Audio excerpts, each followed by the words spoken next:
Well, Peter Zeihan here, coming to you from Capitol Reef National Park. We are continuing our series on the future of military technology, and today we're going to talk about staffing and recruitment.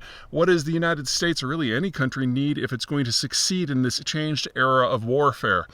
Well, the short version is that we really don't know yet because we haven't invented the future. What we know for sure is that the military is going to have to be more flexible. And if you look at the Ukraine war, it's easy to see why. As little as a year ago in the Ukraine conflict, it was all about fighter jets and bombers and artillery and tanks. But in that time, it's evolved completely, with most of those platforms no longer being able to hold their own against evolutions in drone technology. And drones are just the leading edge of this revolution that combines new types of digitization and energy transfer and material science into completely new packages. We now have, for example, our first rocket drones, which have a range of over 1,000 miles that can easily take out a refinery.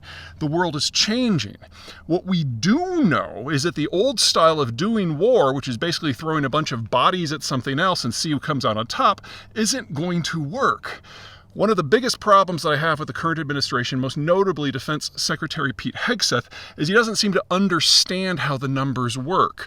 Hegseth is on a roll, basically on the warpath against something that he calls DEI, diversity, equity, inclusion. And the idea that one group should have favoritism over the other, I agree, is silly.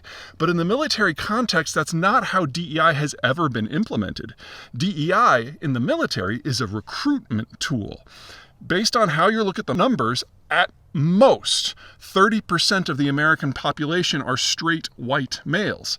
And on average, straight white males are older than the average American population.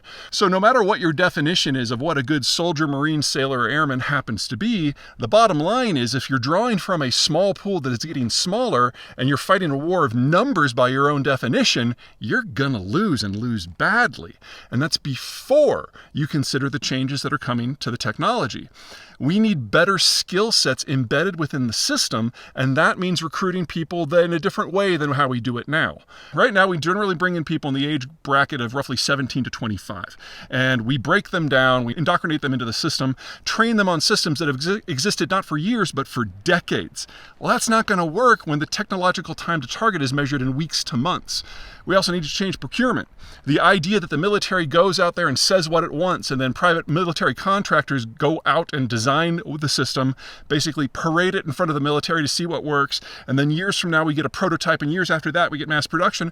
That won't work because this all has to go from the point of imagination to the point of deployment in less than a year. So everything about how we fight right now needs to evolve, and that means a broader skill set with as wide of a diversity of backgrounds as possible. And so while we're going through these transitions, will you tell anyone in the United States who is a woman or who is black or who is Hispanic or who is gay that they have limitations on how they could choose to serve their country? It just doesn't make any sense from a strategic point of view. About the only argument that I have seen that argues for a different direction in order to maintain power is basically the Elon Musk approach, which is to basically go out for everyone who is a white straight male who has employees, go out, sleep with 12 of them, and start generating a new white race. Well, I don't know if you knew how math works, but if that all happens today, you're not going to get your new crop of your new race for 18 years, and we will be on the other side of this military transition by then. We need to work with what we have, and that means using the skill sets of absolutely everyone who has an interest of being in the U.S. military.